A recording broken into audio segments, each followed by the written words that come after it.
The shop was not busy that evening. Only a few customers walked in and out. The lights inside were warm, the kind that made everything feel soft and quiet. Mehek stood behind the counter, yawning as she folded some kids' t-shirts. It had been a long day, and she was waiting for the clock to hit 9 p.m. so she could close. Then, the bell above the entrance door rang. She looked up lazily, expecting just another late shopper. But something about the man who entered made her pause. He looked tired. Not just physically tired, but tired deep inside. His shirt was wrinkled, his shoes worn out, and his face looked like he hadn't smiled in a long time. He didn't speak. He didn't look around like other customers. He walked slowly, directly toward the little girls section. Mehak watched him carefully.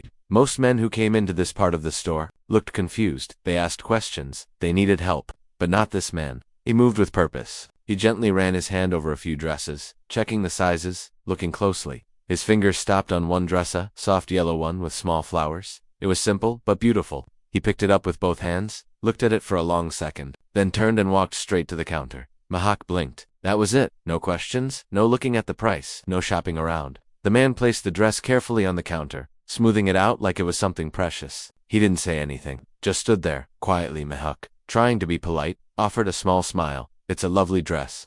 Birthday gift. The man gave a slow, almost invisible nod. She scanned the tag. Do you want it in a gift bag? He didn't answer right away. Then he shook his head. No, he said softly, his voice low and tired. She'll wear it tonight. Something about that sentence made Mehak pause. She'll wear it tonight, she repeated, a bit unsure. Is it for your daughter? The man didn't look at her. His eyes stayed on the dress. Yes, he said. Her favorite color is yellow. She always wanted a dress with flowers. Mehak tried to keep her voice cheerful. She looked beautiful, I'm sure. That's when something changed in the man's face. His lips pressed together, his jaw tightened, and for a moment, it looked like he was trying not to cry. Look like an angel, he whispered. The way he said it sent a chill down Mehak's spine. He took out some cash, old wrinkled notes. He counted them slowly, carefully, like each rupee mattered. It was just enough, no extra. He handed the money to her with both hands. Mehak gently placed the dress in a paper bag and gave it to him. I hope she loves it, she said, trying to smile again. The man finally looked at her. His eyes were red, tired, hollow. She would've, he said quietly, would've. Before she could ask what he meant, he picked up the bag and turned around. As he walked toward the door, Mehak called out softly, Wait, sir, but he didn't stop. The bell rang again as he left the store. Mehak stood still, her hands frozen. Over the counter, something was wrong. That man, he didn't seem like a father, buying a dress for a happy birthday. She looked down and noticed something near the edge of the counter, a small folded paper. She picked it up. It looked old, like it had been folded and opened many times. There was something written on the front. For Amara, my little star. Mehak opened it slowly. Inside was a short note, written in shaky handwriting. Amara, I'm sorry for everything. I wish I could have done more. You deserved better. I promised you a dress with flowers, and I kept that promise. I hope wherever you are, you can forgive me. Love always. Baba. Mehak's heart stopped. Her hands began to shake. Forgive me, wherever you are. She looked toward the door, but the man was already gone, vanished into the night. She stood there in silence, the paper in her hand, the words echoing in her mind. The store felt colder now. The noise of the outside world seemed far away. Who was Amara? What had happened to her? Why did that father sound like he was saying goodbye? And most of all, why did a simple dress feel like the saddest thing Mehak had ever sold? The clock hit 9 p.m., but Mehak didn't move. Her eyes stayed fixed on the note, and her thoughts raced. This was not just a customer. This was a story. A broken story that had walked into her life and left her with more questions than answers. One thing she knew for sure. She had to find out the truth, because something deep inside her told her that little girl might never get to wear that dress. And the man who bought it, he might be planning something much worse. Mehak didn't sleep that night. The note kept replaying in her mind like a song she couldn't turn off. Every time she closed her eyes, she saw the man's face, quiet, broken, filled with something heavier than pain. She kept thinking about the line, I hope wherever you are, you can forgive me. It didn't sound like a father writing to a child he'd see tomorrow. It sounded like a goodbye. The next morning, she went to work early. Her hand still carried the folded letter. She showed it to her manager, hoping maybe someone would know him. Maybe he was a regular. But no one recognized the man. He paid in cash. He didn't leave a number, no loyalty card, no receipt details, nothing. It was like he had walked in from a shadow and disappeared right back into it. Mehak felt something tight inside her. She couldn't explain it. It wasn't just curiosity. It was worry, a feeling in her chest that told her something terrible might happen if she didn't act. She spent her lunch break checking the security footage. With permission from the store owner, she rewound the camera and watched the man come in. She zoomed in on his face, paused. Then she looked at the bag he carried. It had a logo, a small bakery's name printed in red. That was something, a clue. She searched online for that bakery and found out it was located just 2 blocks away. After work, she went straight there. The bakery was small, warm, with the smell of fresh bread in the air. She walked in and showed the cashier a screenshot from the footage. "Have you seen this man?" she asked. The girl behind the counter looked carefully and nodded. "Yes. He comes sometimes. Usually buys plain bread or 2 some. He's always quiet." "Why?" Mihok tried to stay calm. "I just need to speak to him." "Do you know where he lives?" The girl shook her head. "No, but he sometimes eats near the construction site down the street. There's a food stall there. You could ask." Mihok thanked her and headed in that direction. The area was dusty, full of broken sidewalks and loud machines. She found the food stall and asked the old man behind it the same question. He looked up and pointed toward an empty van parked at the corner. "That's his," he said. "Lives there alone? Lost his job months ago. Doesn't talk much." Mihok slowly walked up to the van. The windows were covered with newspapers. A tattered blanket hung over the front seat. She knocked gently. No reply. She waited, then knocked again. A soft voice came from inside. "Who is it?" "My name is Mihok," she said. "I work at the clothing store. You left something behind yesterday." There was silence. Then the door opened just a little. The same man looked out, confused and tired. He recognized her. "Why are you here?" he asked. "I found your note," she said gently. "About Amara. I just wanted to make sure you're okay." His shoulders dropped. He looked away, ashamed. "You shouldn't have come," he muttered. "It's not your concern." But Mihok stepped closer. "Maybe not, but I couldn't sleep. I don't know what happened, but I know you're hurting, and I don't think you're alone anymore." He didn't answer. She saw the dress lying inside the van, neatly folded. It hadn't been touched. "You said she'd wear it tonight. But the dress is still here," Mihok said softly. He looked at it, then at her. "I was going to take it to her," he said. After a pause, "To her grave." Mihok gasped, her hand flying to her mouth. "She's gone." He nodded slowly, eyes full of pain. 2 years ago, Fever Hospital wouldn't admit her without payment. I didn't have enough. I begged them, but she died waiting in my arms. He sat down on the edge of the van. "I broke after that. I promised her a dress with flowers for her 6th birthday, but I never got the chance. Yesterday would have been her 8th. Mihok felt her throat close. Tears filled her eyes. "I'm so sorry," she whispered. "You did your best. No father should have to go through that." He wiped his face, embarrassed. "I failed her. That's all I know." Mihok sat beside him quietly. They both stared at the street, not speaking. The city moved around them, cars honking, people rushing, but inside that moment, time slowed. Finally, Mihok said, "You didn't fail. You remembered. You still love her. And maybe, in some way, she knows that." The man Wasim looked at her. "Why do you care?" Mihok took a breath. "Because I've seen people forget. I've seen them move on like nothing happened. But you didn't. You kept her memory alive. That matters." Wasim looked down at the dress. "I just wanted to feel like her father again, even for one day." Mihok smiled sadly. "Then take the dress, visit her, tell her everything, and maybe, let yourself start healing." Wasim nodded slowly. "Would you come with me?" he asked, almost in a whisper. Mihok was surprised, but she said yes. The next day they went to the cemetery together. Wasim carried the dress in a clean bag. He walked slowly to a small grave with a simple stone that read, "Amara always. My star." He knelt down, placed the dress beside the stone, and whispered things Mihok couldn't hear, but she didn't need to. His tears said enough. After a long silence, Wasim stood up. His face was still full of sadness, but something had shifted. A small weight had lifted. As they walked back, Mihok gently said, "You don't have to be alone, you know? There are people who care, people who can help." He nodded. "Maybe I'm ready now to try again." Mihok smiled, a soft breeze blowing between them. The world hadn't changed, but something inside Wasim had, and it all began with a yellow dress. And a stranger who chose not to look away, asked Chachi. The days that followed were quiet, but something had changed in Wasim. He no longer sat silently in his van all day. He started waking up earlier, cleaning the little space he called home, folding the blanket neatly, and even shaving the stubble that had grown on his tired face. Mihok visited him every couple of days after her shift. Sometimes she brought tea, sometimes food, sometimes just a quiet smile. She didn't ask many questions, and he didn't say much, but their silences felt full, not empty. There was something comforting about simply being understood without words. One evening, Mihok brought a small notebook and handed it to him. "Write to her," she said softly. Wasim looked confused. To Amara she nodded. "Sometimes when our hearts are too heavy, writing helps. You always wrote her letters. Maybe it's time to write for yourself." That night, Wasim opened the first page. His hands shook as he held the pen, but slowly, the words came. "Dear Amara, I miss you every day, every minute, but I met someone. Her name is Mihok. She reminds me that there are still good people in the world. I don't know what will happen tomorrow, but today, I wanted to tell you your Baba is trying." While Wasim started writing again, Mihok began her own journey. She couldn't get the hospital story out of her mind. The idea that a child could die just because her father didn't have enough money, how could that still happen?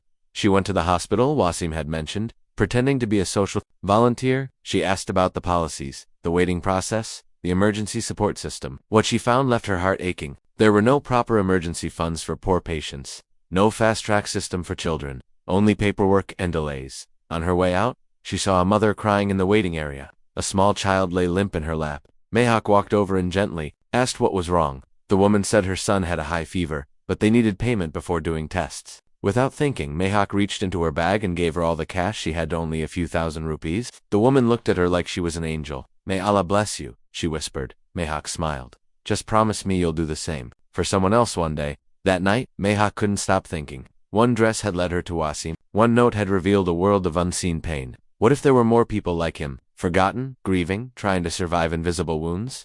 She sat at her small desk and wrote a blog post. She titled it, "The Dress That Spoke for a Father's Love." In it, she told Wasim's story without his name. She wrote about the pain of losing a child, the helplessness of poverty, the silence of grief, and the power of one small promise kept. She didn't expect anyone to read it, but by the next day, it had gone viral. People from all over began commenting. Some shared their own stories, some asked how they could help. A few even offered to donate for emergency cases like Amaris. Mahak showed the article to Wasim. He read it slowly, tears rolling down his cheeks.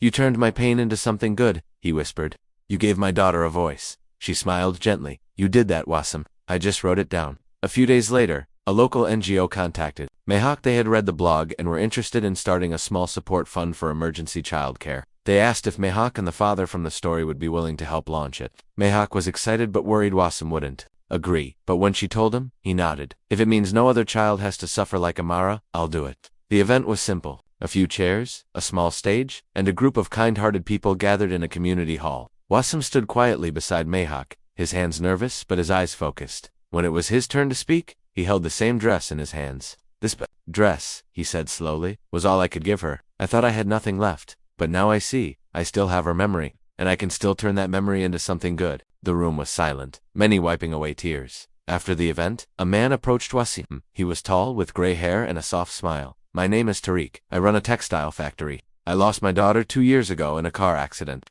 I read your story. It touched something in me. I can't bring her back, but maybe we can both help others together. I want to offer you a job at my factory, not because I pity you, but because I believe men like you deserve a second chance." Wasim was stunned. His hands trembled as he shook Tariq's hand. "Thank you. I don't know what to say." Tariq patted his shoulder. "Just say yes." That night, Wasim walked back to the van and sat inside. He looked at the dress, then at the notebook. He wrote again. "Amara, today, someone offered me a job, a real one. I might be able to move into a small room, maybe even cook something that smells like home. I don't know if I deserve this chance, but I want to try. For you, for the promise I made, for the father I still want to be." The next morning, Wasim wore his cleanest clothes and walked with a small smile to the textile factory. Mahok watched him from across the road, quietly cheering him on. He didn't look back, but he didn't need to. He knew she was there. And somewhere, deep in his heart, he believed Amara was watching too, not with sadness, but with pride. Her Baba was finally standing again, and the yellow dress was no longer just a promise. It was a beginning. Wasim stood at the factory gate, heart pounding like a drum. It had been years since he walked into a workplace with hope. Most of his previous jobs were quiet, thankless, sweeping floors, lifting boxes, mopping corridors while people passed by without a glance. But this time, it was different. He was being welcomed, not tolerated. Tariq, the factory owner, met him at the entrance. "Come, Wasim, bye. Let me show you around," he said with a kind smile. The building was old, but what kept workers moved quickly, machines hummed loudly, and colorful fabrics hung everywhere. The air smelled of cotton and new beginnings. Tariq introduced him to a few staff members. Some nodded, some smiled politely. Wasim could feel the stare's curious eyes wondering why this man with tired clothes and quiet steps was now walking beside the boss, but he didn't mind. He wasn't here to impress anyone. He was here to start over. They placed him in the stitching section, helping with simple tasks at first, sorting threads, folding fabric, assisting the tailors. His hands were slow but careful. Each movement reminded him of something: tying Amara's school ribbon, fixing her toy's broken arm, folding her tiny clothes after washing. He worked silently, keeping his eyes down, but inside, he felt something unfamiliar: purpose. That night, he returned to the van with sore arms and a quiet smile. Mahak called to check on him. "How was your first day?" she asked. "Hard," he said honestly, "but good. I didn't feel useless." She laughed gently. "That's because you're not." Meanwhile, Mahak's blog continued to grow. More people shared Wasim's story. Donations started coming in. Small ones, at first a few hundred rupees here and there, but every rupee counted. The NGO set up a proper fund named Amara Hope Fund, and within weeks, they were able to help their first child. A 2-year-old girl with severe fever got treatment at the same hospital that once turned Wasim away. When he heard the news, Wasim didn't speak for a long time. Then he said, "Tell her father, he's not alone." Slowly, Wasim began opening up to others at the factory. There was a young boy named Junaid, just 20, working to support his family. One afternoon during lunch, Junaid sat next to him and said, "Sir, I read about you. That story, it made my mother cry." Wasim was surprised. "I didn't think people like you would read it." Junaid smiled. "I don't read much, but your story felt like someone finally understood our pain. We've all lost something." That evening Junaid handed Wasim a small cloth flower he'd stitched himself. "It's for Amara's grave," he said. Wasim took it with both hands, tears gathering in his eyes. "Thank you, Beta. She would have liked you." Days turned into weeks. Wasim started saving money, stopped sleeping in the van, and moved into a small room near the factory. It was just one room, with a bed and a fan, but it felt like a palace. He cleaned it every morning, made chai before work, and sometimes even listened to old songs on a small radio Mehak gifted him. His life wasn't perfect, but it was alive again. Mehak visited him one weekend with lunchboxes. They sat on the floor, eating simple dal chawal, laughing about a customer who had yelled at her for no reason. Wasim told her about a stitching machine that broke down mid-shift. It was the first time they laughed together, really laughed. "I used to think I didn't deserve to be happy again," he said quietly, "but maybe Amara would want me to be." Mehak touched his hand lightly. "She would. You gave her your best, Wasim, and now you're giving that love to the world. But peace never lasts forever." One evening, as Wasim left the factory, he saw a man waiting outside the gate. He had sharp eyes, a long face, and a mocking smile. "Wasim bhai, remember me?" Wasim froze. It was Bilial, an old friend from his worst days. The two had once worked together as janitors. But Billo had gone down the wrong path. Drinking, gambling, stealing. "Heard you became a hero," Billo sneered. "You think you're better than us now?" Wasim didn't respond. "You living in a room now, huh? Got new friends? Tell me, what would they say if they knew the things we did?" Wasim's jaw tightened. "I'm not that man anymore," he said. "Leave me alone." Bilal stepped closer. "But I haven't forgotten, and I might start talking. Unless you give me something to keep quiet." Wasim stared at him, shocked. "You're blackmailing me?" Bilal smirked. "Call it friendship tax." Wasim walked away without another word, but the fear had returned. That night, he couldn't sleep. His hands shook. His old shame wrapped around him like a dark blanket. He didn't want Mihak or Tariq or anyone to know about his past mistakes, those days of anger, desperation, and survival. The next morning, he worked slowly, distracted. During break, Mehok noticed something's wrong, she said. Wasim shook his head. Nothing, just tired. But she didn't believe him. That night, he wrote in his notebook again. "Amara, what if the world finds out who I really was? What if they stop believing in me? What if I lose everything again? I tried to be better, I really did. But my past? It's not clean. I was angry, I did things I regret. I'm scared, Beta. Not for me, but for what we've built." The next day, Billa was back. This time with more threats. "One word from me, and your little charity dream ends." Wasim clenched his fists. But just then, someone else stepped in. It was Junaid. "Is there a problem here?" he asked firmly. Bilial scoffed. "Mind your own business, boy." Junaid didn't back down. "Wasim by his family here. You mess with him, you mess with all of us." A few other workers came closer. Bilal realized he was outnumbered. He spat on the ground and walked away. Later, Wasim thanked Junaid. "You didn't have to do that," he said. Junaid smiled. "Yes, I did, because your past doesn't scare me, but your silence does. Don't carry this alone. We're with you." That evening, Wasim finally told Mehak everything. The dark parts, the shameful parts, the things he never wanted to admit. She listened quietly, then said, "You're human, Wasim? Not perfect, but brave, and still trying. That's what matters." The next few days brought a strange sense of calm. After confronting his past, Wasim felt lighter. The fear that had been silently clinging to his back had lost its grip. He went to work with more energy, smiled more often, and even cracked a few jokes with his fellow workers. Mehak noticed the change immediately. "You seem different," she said one evening, as they walked toward a small tea stall near the factory. Wasim nodded, stirring his tea slowly. "Maybe I finally believe I deserve to breathe again." Mehak smiled. "You've always deserved that." Though the shadows of his past still lurked, they no longer had power over him. He had faced them, spoken about them, and found that he was still standing. Word about Wasim's courage and journey continued to spread. Mehak's blog was now being shared on local news pages. One day a reporter called her, asking if she and Wasim would agree to a short interview about the Amara Hope Fund. She hesitated at first, unsure if Wasim would be comfortable, but when she told him, he surprised her. "Let's do it." he said with quiet confidence. If telling my story helps even one parent save their child, then it's worth it. The interview was recorded in a small studio. Wasim wore a clean, ironed shirt, his beard trimmed neatly. The interviewer asked him about Amara, about the night he lost her, about the dress, and about the letter. His voice shook a few times. But he didn't stop. He told the truth open, raw, and honest. When the video aired, it touched thousands. The comments section filled with prayers, support, and offers to help. One woman wrote, "I lost my daughter too. Hearing your story made me feel less alone." Another said, "You are a brave man. Thank you for showing us that even in loss, love can grow." At the factory, Wasim was no longer the quiet, invisible worker. He was now respected. Younger workers came to him for advice. Older ones invited him to sit with them during breaks. Even Tariq treated him like a trusted friend, asking his opinion on small business matters. One afternoon, Tariq pulled him aside and said, "Wasim, how would you feel about managing a small stitching unit? You've earned the trust of everyone here." Wasim blinked, stunned. "You think I can do that?" Tariq smiled. "I know you can." The offer wasn't just a promotion. It was a sign that he was no longer defined by what he had lost, but by what he had become. That night, Wasim sat in his small room, looking at the notebook again. He turned to a new page and began to write. "Amara, they offered me something big today, a team, a position of trust. I wish I could show you all this, but maybe you already know. Maybe you're the reason all this is happening. Sometimes I think you're guiding me, from wherever you are. I miss you more than words can say, but I feel you in everything good that happens. Thank you, Beta, for staying with me here." In my heart, the next morning, something unexpected happened. A letter arrived. The handwriting was neat, the paper clean. It was from a woman named Nadia, living in another city. She had seen the interview and wrote to Wasim, sharing her story of loss.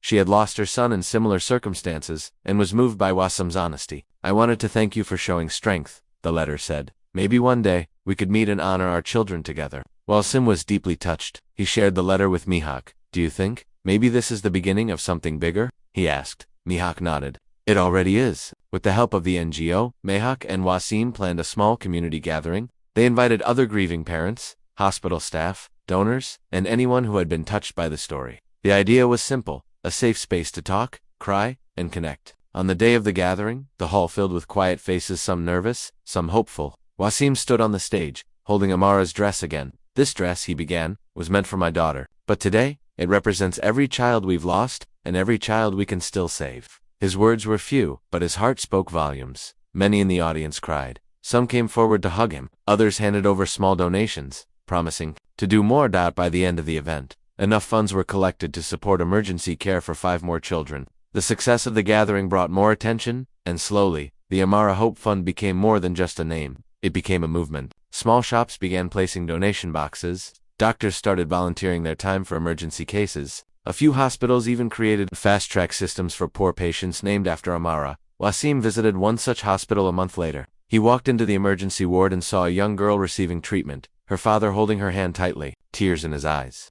The doctor walked up to Wasim and said, "She's going to be okay, and it's because of you." Wasim stood there silently, overcome by emotion. For the first time in years, he felt like he had truly made a difference. Later that evening, Mehak and Wasim walked by the park near her home. Children were playing, laughing, chasing kites. Wasim watched them with soft eyes. "Do you think she would have liked it here?" he asked. Mehak looked at him and nodded. "She would have loved it. She would have run barefoot, climbed trees, and probably dragged you along." Wasim chuckled. "I was never very good at climbing." Mehak smiled. "Then she would have pulled you up." They sat on a bench, watching the sunset. The sky was painted with shades of orange and pink. A soft breeze passed between them. "You know," Mehak said, "when I first saw you at the counter, I never imagined all this." Wasim turned to her. "Neither did I. I thought that was the end. But it was just the beginning." She placed her hand on his gently, and "It's still only the beginning." As the light faded and the stars appeared, Wasim looked up and whispered, "Good night, Amara." And somewhere in the breeze, in the quiet, in the peace he had finally found, he felt her whisper back. The following week brought an unexpected invitation. A well-known television network had seen the online interview and reached out to Mehak and Wasim, asking if they would appear on a national talk show. The program featured stories of real people who had overcome extreme hardship. Wasim was hesitant. Sitting in front of a camera was one thing, but being broadcast across the country was another. "What if they twist my story? What if they focus on my past and make me look like a criminal again?" he asked nervously. Mehak placed a reassuring hand on his arm.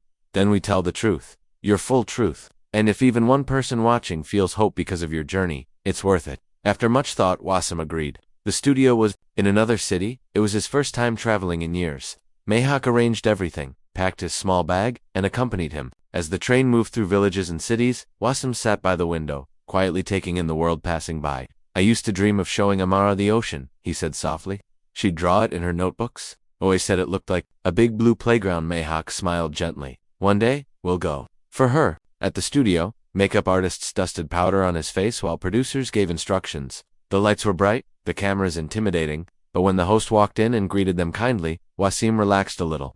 During the show, the host asked about the dress, the note, the hospital, and the transformation that followed. Wasim spoke slowly, his voice full of sincerity. Mayhawk joined in, sharing how a stranger's quiet grief had become a nationwide message of hope. His love for his daughter didn't end with her death, she said. It grew into something that is now saving lives. The audience clapped. Some even stood in ovation. After the recording ended, several people from the crowd came forward. A nurse hugged Wasim and said, I've seen many parents lose their children. I wish more had someone like you to guide them through the dark. A young boy came forward shyly and handed Wasim a drawing of a yellow dress under a starry sky. Wasim's eyes filled with tears. Is this for me? He asked. The boy nodded. For your daughter. I hope she sees it from heaven. Back in their hotel room that night, Wasim stared at the drawing for a long time. How is this my life now? He whispered. I was sleeping in a van, ready to give up. And now Mayhawk finished the sentence for him. Now, you're changing lives. He nodded slowly. But why me? She looked at him seriously. Because you didn't let your pain make you bitter. You let it make you better. The episode aired a few days later and immediately caught fire. Wasim's story became one of the most shared segments in the show's history. Donations to the Amara Hope Fund tripled. A famous actress posted a video talking about the foundation, urging her fans to support it. Soon, hospitals from different cities began asking if they could replicate the emergency help model. Wasim, once invisible, now found himself on the phone with hospital directors, NGO leaders, and social workers. He didn't see himself as a hero. He was still the same man who folded Amara's dress and whispered goodnight to her in silence. But now, the world was listening. Despite all the attention, Wasim remained humble. He continued to work at the factory, refusing to let the fame distract him. This is my anchor, he told Mayhawk one day. When I sit at the machine, I feel normal, grounded, like I haven't forgotten who I am. One afternoon, a government official visited the factory. He had watched the show and came bearing news. We're starting a new public program, he announced. A partnership between the government and private donors to support emergency health care for children. We'd like to name it the Amara Care Project, with your permission.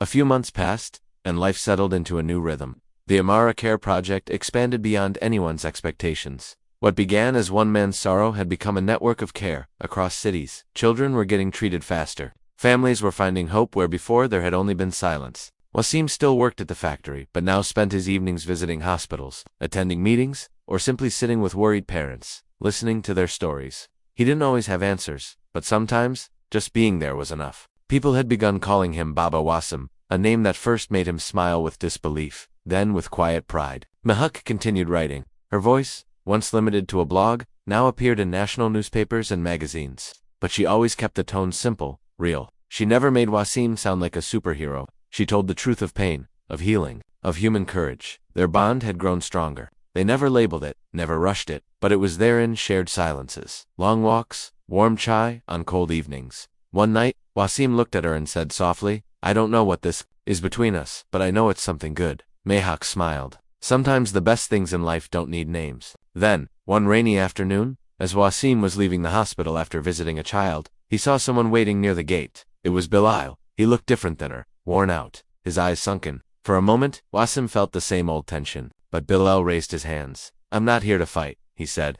I saw you on TV. I read about your project. I need help. Wasim hesitated. Help from me? Bilal nodded. My sister's son, he's sick, real sick. We don't have the money. I remembered what you said once about not turning away even when it's hard. I'm not proud, but I'm asking. Wasim didn't respond right away. His mind raced through old memories, stolen money, angry words, shame. But then he thought of Amara, of the dress, of the promise. He looked Bilal in the eye. Come with me, he said. They walked into the hospital together. Wasim spoke to the staff, filled out the forms, and made sure Bilal's nephew was added to the Amara care list. When it was done, Bilal sat on a bench and covered his face. I don't deserve this, he whispered. Wasim sat beside him. Maybe not, but your nephew does. And this is no longer about you or me. It's about doing the right thing. Word of the incident spread. Some people questioned Wasim's decision, helping a man who once tried to ruin him, but Mayhawk stood by him. This is exactly what makes him different, she wrote in her next article. He doesn't just talk about compassion, he lives it. And gradually, Even the critics grew quiet. The kindness was too real to ignore. One morning, as Wasim prepared to leave for a hospital visit, he found a letter slipped under his door. It was from the government office. He opened it slowly and read the words twice to be sure. They were nominating him for a National Citizen Award, recognizing his contribution to child health care. Wasim stared at the paper for a long time, then quietly folded it and placed it beside Amara's picture. Later, when Mehak arrived, he showed her. She squealed with joy and hugged him tightly. "You see, the world sees you now." Wasim smiled. "I just hope Amara does too." The award ceremony was held in the capital. It was a grand event with hundreds of people, important officials, flashing cameras. Wasim stood on stage as the host read out his story. When his name was announced, the crowd stood and applauded. As he walked up to receive the medal, he held the yellow dress in his hand. "This belongs to her," he said into the microphone. "I'm only here because love never let me stop." After the ceremony, a woman approached him with teary eyes. "I lost my daughter in the floods," she said. "But when I read your story, I stopped blaming God. You gave me strength to live again." Wasim held her hands and said, "Then let's make sure her name means something to." Inspired by this, Wasim started a new initiative within the Amara Care Project. It allowed parents who had lost children to sponsor treatment in their child's name. Each time a child was saved, their discharge sheet carried a small note. This healing was made possible by the love of child's name. It became a chain of remembrance, turning grief into grace. As the program expanded, Mehak suggested they start training volunteers. "You can't be everywhere," she said, "but your story can." They trained youth groups, medical interns, and social workers on how to handle emergency cases, comfort grieving families, and explain the fund. Wasim would often tell them, "Don't try to be a savior. Just try to be kind." Sometimes, kindness is the only medicine a broken heart understands. Despite the growing responsibility, Wasim never changed. He still lived in the same room, still made his morning chai, still visited Amara's grave once a week. He always brought flowers, and once, the cloth flower Junaid had stitched. "Look," he whispered to the stone, "your Baba's trying. You were always my light. Now, you're a light for others too." One evening while walking home, Mehak asked him, "Do you ever wish things had gone differently?" Wasim thought for a while. "I wish she hadn't died," he said honestly. "I wish I could hold her again, see her smile, hear her call me Baba. But if her story hadn't touched me so deeply, I don't think I'd have ever learned how strong love really is." Mehak looked at him. "And you've taught us all that lesson." They stopped at a small roadside stall for chai. A little girl ran by, laughing loudly, her father chasing her. Wasim watched them with soft eyes. "That used to be me," he whispered. "Now I just make sure other fathers don't lose their chance." Mehak took his hand, and in doing that, you became something more than a father. You became a reason.